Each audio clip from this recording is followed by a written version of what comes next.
listening to The Kula Ring, a podcast made for manufacturing marketers. Here are Carmen Perry and Jeff White. Welcome to The Kula Ring, a podcast for manufacturing marketers brought to you by Kula Partners. My name is Jeff White, and joining me today is Carmen Perry. Carmen, how you doing, sir? I'm doing well. Look, it's we're kind of in the opening crescendo, if you will. Of do you have opening crescendos? I don't know. Crescendo at the end? But anyway, we're at the opening something of summer in Nova Scotia, and that's bound to make me happy. Yeah, it can never be bad. The weather is certainly getting nicer, and that's definitely a positive thing. So this is actually a coast-to-coast episode. Yeah. Well, that's why we talked about the weather, because it is a very Canadian thing to do.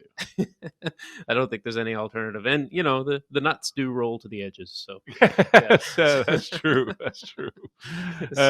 Both in the U.S. and in Canada, absolutely. I would suggest. I mean that in a nice way. Absolutely. Yeah. So look, let's get in. I'm excited for today's guest. Yeah, I think so too. It's an interesting category with interesting aspects to the relationships for selling and marketing to this group. So, but yeah, I don't want to be too, steal thunder. Is that yeah, no, exactly. I don't want to do that. So, so joining us today is Matt Fiddes. Matt is the founder and CMO of Agility Technologies. Welcome to the Kula Ring, Matt. Hi, gentlemen. How are you doing today? Well, absolutely wonderful. Fantastic. Wonderful. Yeah, I think my radio voice should be really good because I was out at a punk rock concert last night until really late, and normally I go to bed at 9.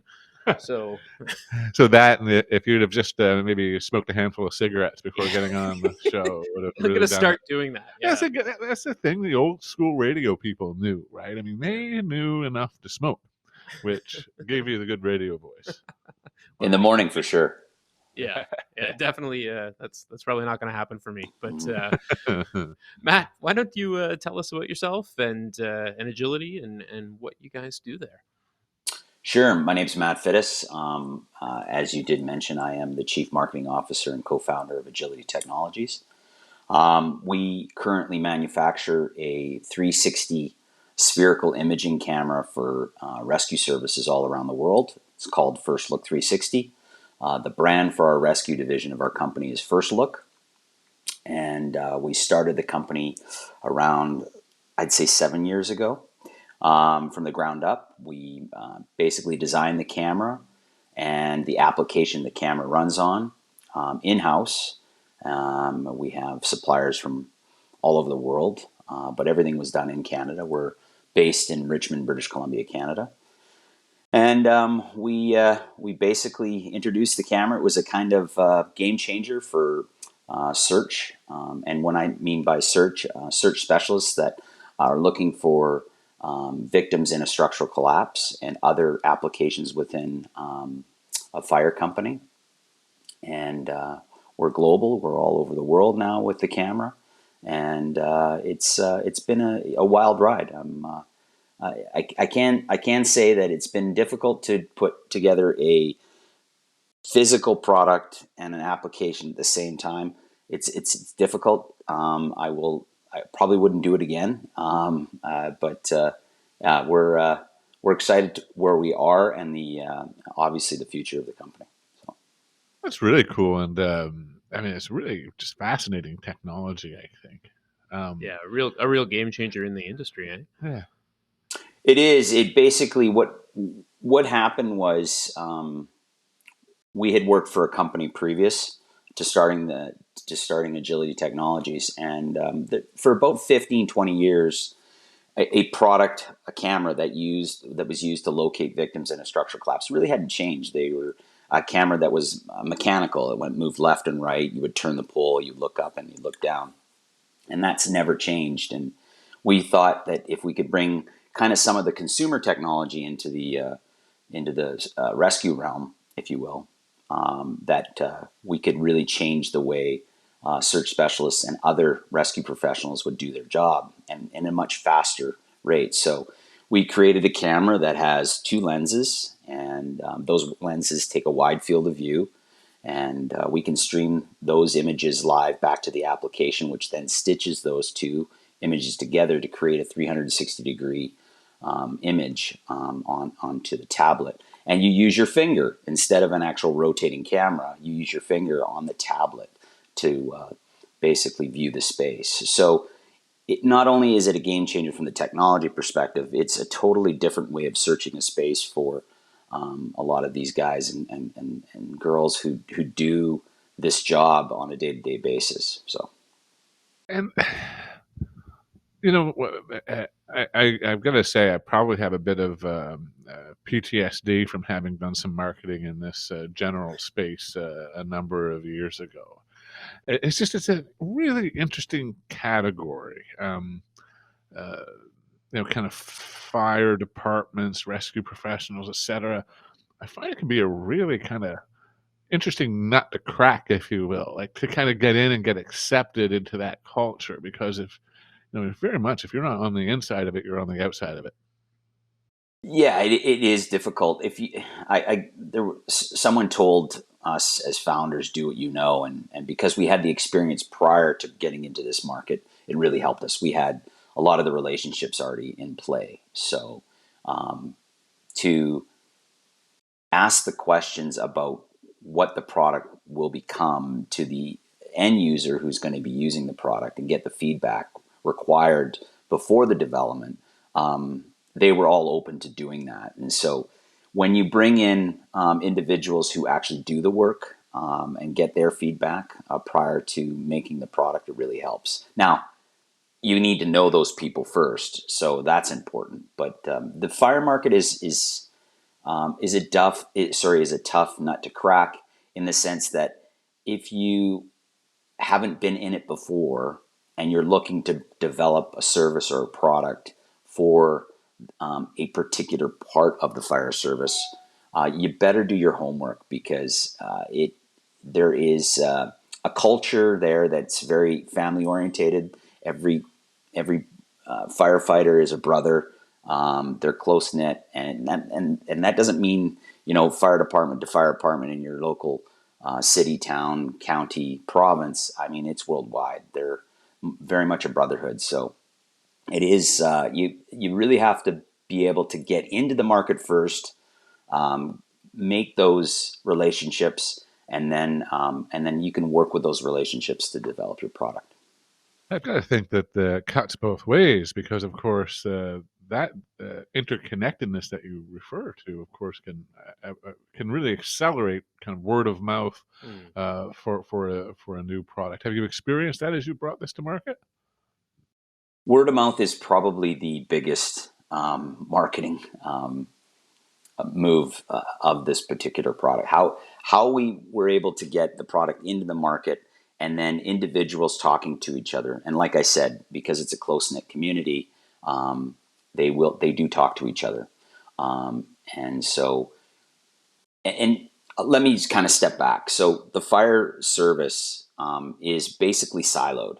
So as a firefighter, I enter into a fire department and I become a guy who can fight fires. And then I might have a specialty in the fire company, which means that I might be a specialist in hazmat, or I might be a specialist in high angle rescue, or confined space rescue, or structural collapse, or heavy vehicle extrication.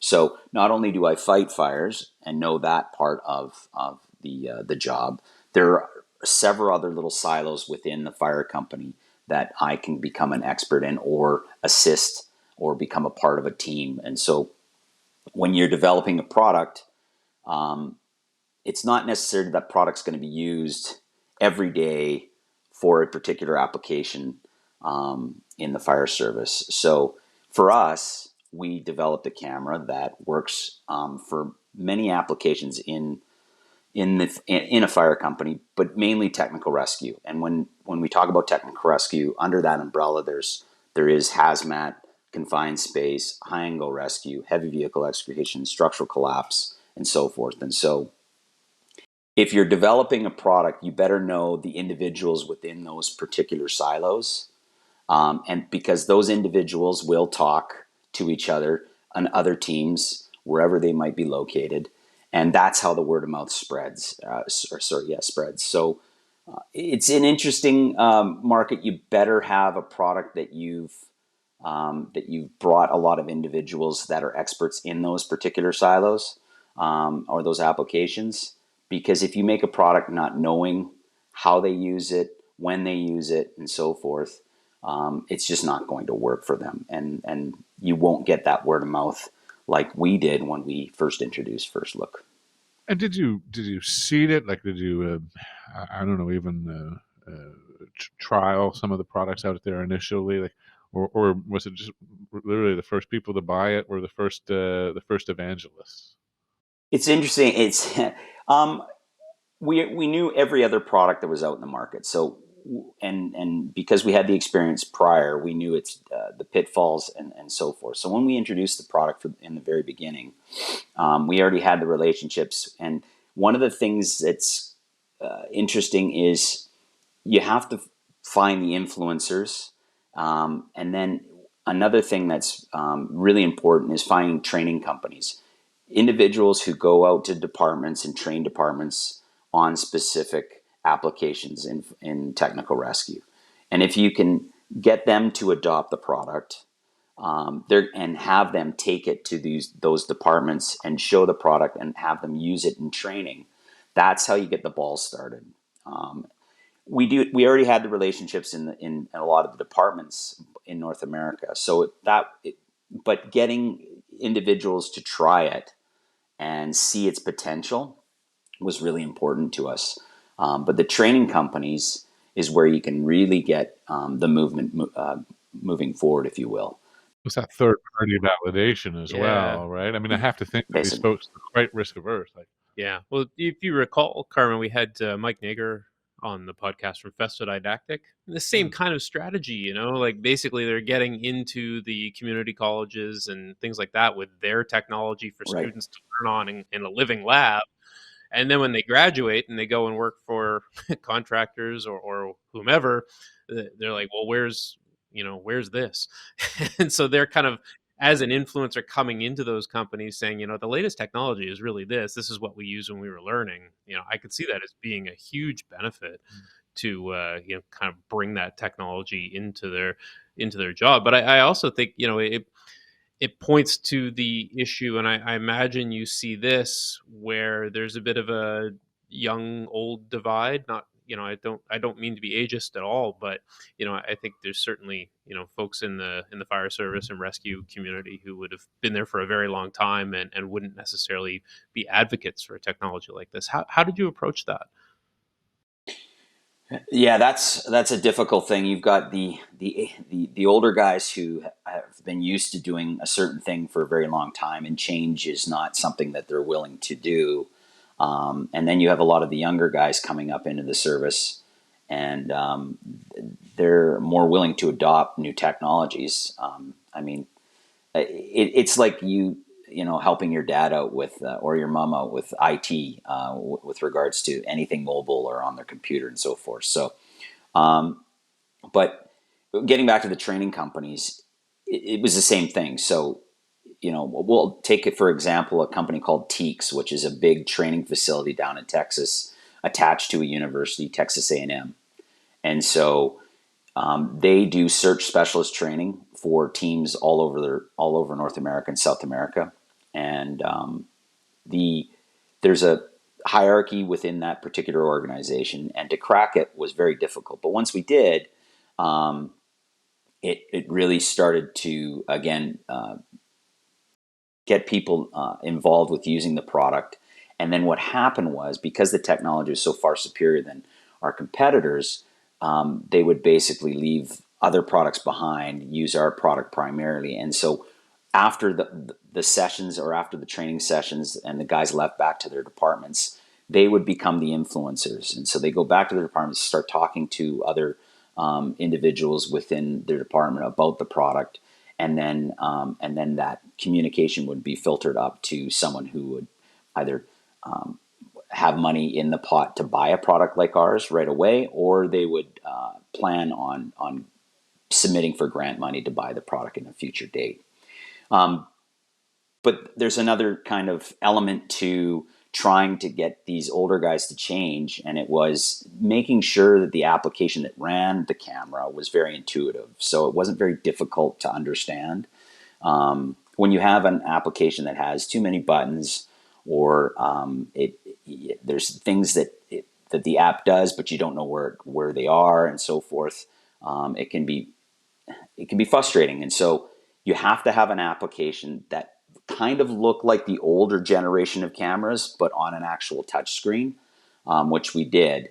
And so one of the biggest feedback we got from guys that weren't willing to change, but now see the benefit of the product, not just from the technology perspective, but now that it's mobile, it's far different, is the intuitiveness. They were able to use the product without me having to stand over their shoulder and tell them what to do, or have someone else, over their shoulder telling them what to do. So there's an approach where you have to, I won't say dumb down the product, but you know how, the principle of KISS, which is keep it simple, stupid. That applies to products that when you develop a product and you bring it into a market, you don't want to overcomplicate it. And that's because our customers are mixed. They're guys that are in their late 50s, early 60s, down to their early 20s, right? And so we have to be vigilant when we were actually developing the product. I love that UX design is a huge sales assist. I think that's right up my street. Oh, it's massive. It's absolutely massive. I think if we overcomplicated the product, we wouldn't have gotten the adoption that we have today. And yeah, we had to really simplify the use of the app with the camera. If you looked at our interface, they're big blocks, and the buttons are big, for big thumbs and stuff like that.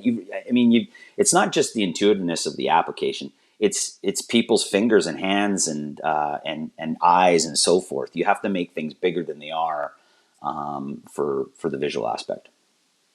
Plus, you're in dirty environments, and exactly. Yeah. There's a lot of considerations there that typical app designers don't have to take into account. So that's true. Correct. Are your digital marketing efforts bringing in too many junk leads? Stop wasting time and distracting your sales team. Account-based marketing can help give your marketing strategy the laser focus on qualified buyers that you need to increase your pipeline velocity, close more deals, and grow your business faster. We've created a sample manufacturing ABM plan to help you get started. Download the sample manufacturing ABM plan at bit.ly/sampleabm. That's bit.ly/sampleabm. I'm gonna go rogue on this a bit. There's something it's not often that we talk to a more startup manufacturer, so it's a nice opportunity to kind of think about this. And I think you're in an interesting kind of strategic point as an organization, in that you said it before. You talked about how start with do what you know, and it sounds like what you know is the rescue, that rescue fire customer and that application. So now that we've developed the product for them, as an organization, and you're looking at kind of how you grow this company, are you thinking that you grow it by developing more products or enhancing products for the people that you know? Or are you looking at saying, what we know now is actually this product, and we can look at other markets that we can sell it to? And that's the conundrum that we face, and we've had multiple discussions as founders regarding the direction of where we go. And to kind of step back, Agility is the parent, FIRSTLOOK is the brand, and FIRSTLOOK is the division of our rescue products. We'll no doubt make other products in the rescue market, and there's plenty of other products that are out there that are aged that we can replace with new technologies. We're understanding new technologies on the consumer side that can really help out the fire rescue market in ways that a lot of people just don't seem to understand, if you will.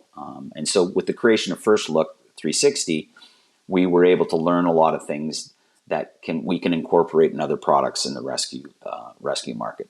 That said,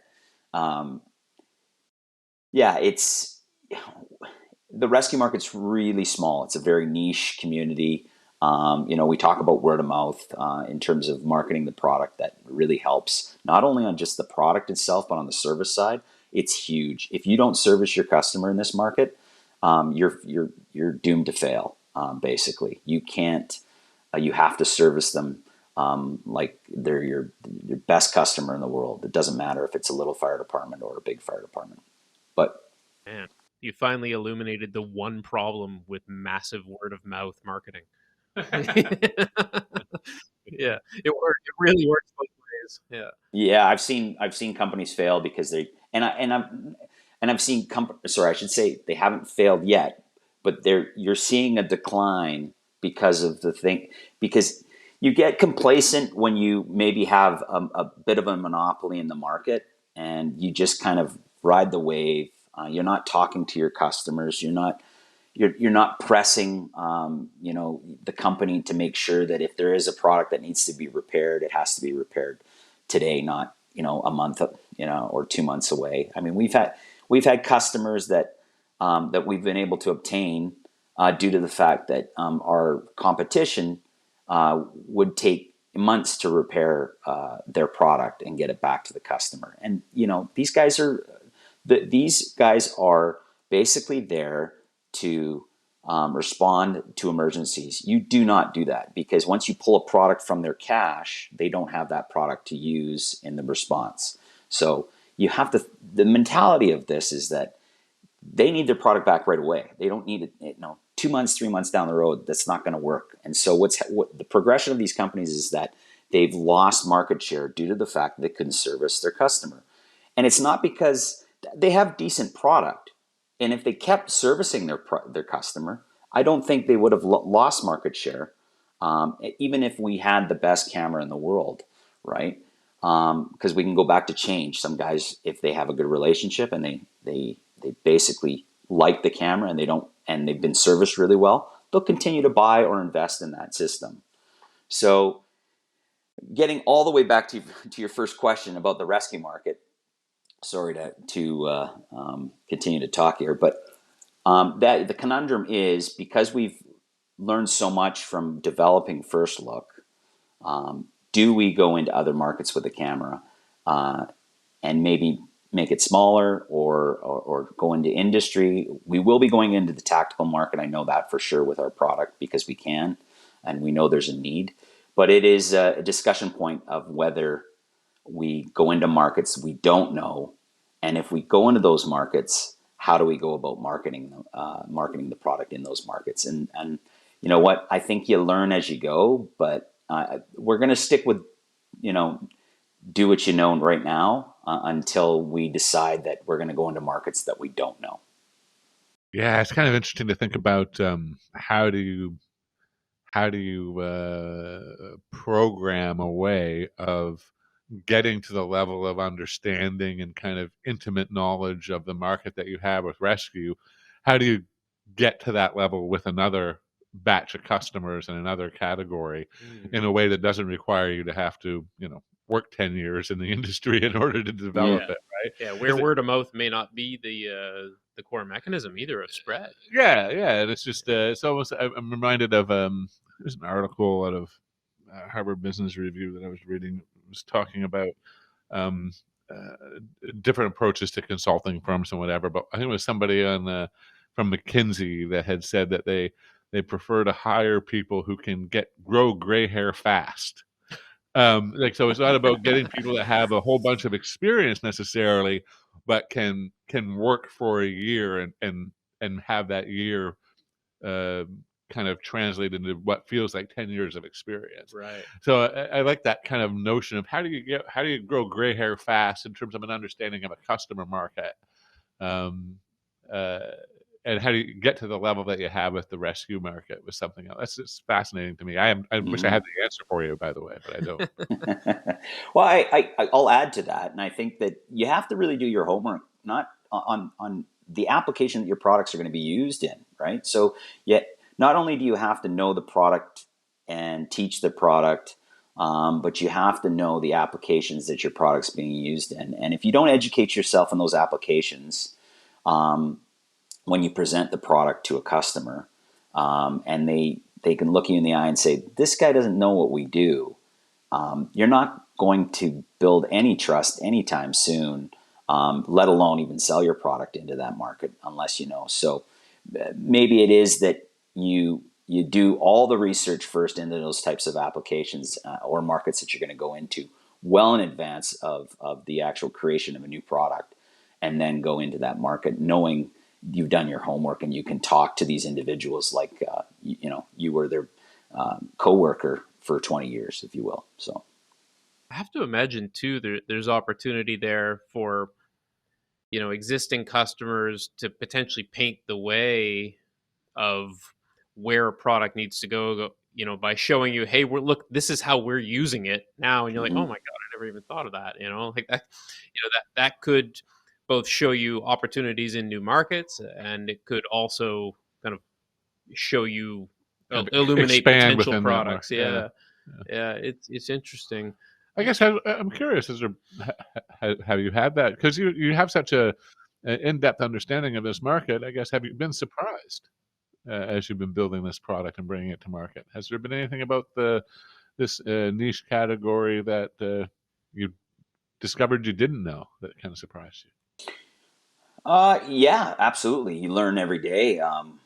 One of the things that COVID didn't allow us to do is to learn more about how the product's used in these particular applications, because you're not actually physically there to see these guys use the product in training. And remember, our product's not used every day. Our product is used mostly in training, and then of course in the event of a disaster, right? So not having the physical presence deters us from learning more about our product and what it can potentially become.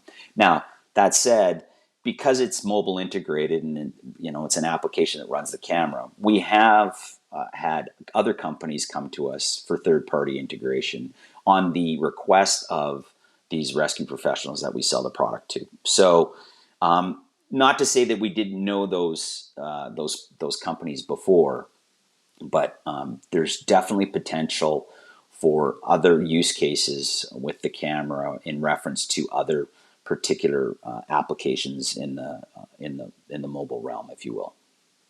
I have to think. I mean, the training companies is very much kind of a B2B relationship.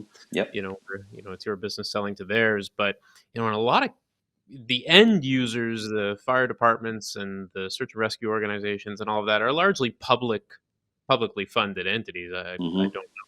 Maybe there are private fire departments. I don't know. There is private fire departments. Yep. Who knew? But that public side of it adds another layer of complexity from a procurement perspective.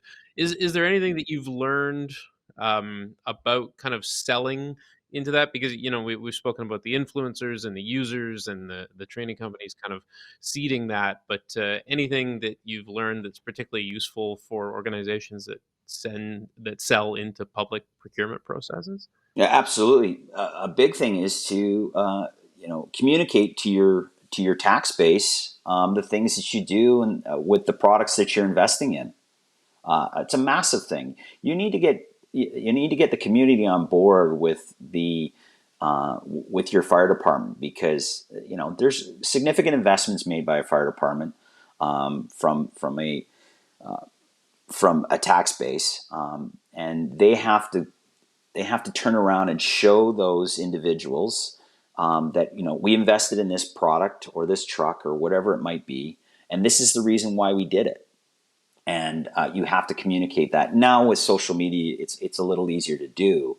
But in terms of building a grant around our product, for instance, you have to tell the story and make reference to other particular disasters close to home, that if I don't have this product, and we don't train our guys to use this particular product in this particular disaster that could happen.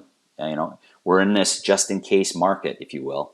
You're not going to get the buy-in from your customers, who are your tax base, really, at the end of the day. And again, if you're submitting for a grant, you need to tell the story that it is required that you have this product because these things could happen in my community. And so it's fire departments find themselves having to do a lot of marketing on their own, and people don't realize that. It's just a static, business, if you will. But it's not the case anymore. They really do have to market themselves. And as a supplier into that market, of course, if you can help them do that marketing, then you stand to benefit. Yeah. Yes, absolutely. Yeah. Absolutely. Well, I don't know. I've really enjoyed today's conversation. It's just I think it's an interesting product, fascinating little kind of category, and to sell into. Anyway, thank you for sharing your experience with us today. It's been a pleasure to have you on the show. Thanks, Carmen. I appreciate it, Jeff. And it was great reaching out to you guys and talking about this. This is the first time I've really talked about the marketing side of the business in this niche community. And although we're B2B, it's far different than your everyday industrial B2B, if you will. So I really appreciate the time. No question. Thanks so much for sharing your story. Excellent. Thank you so much. Thanks for listening to The Kula Ring with Carmen Perry and Jeff White. Don't miss a single manufacturing marketing insight. Subscribe now at kulapartners.com/The Kula Ring. That's KULApartners.com/The Kula Ring.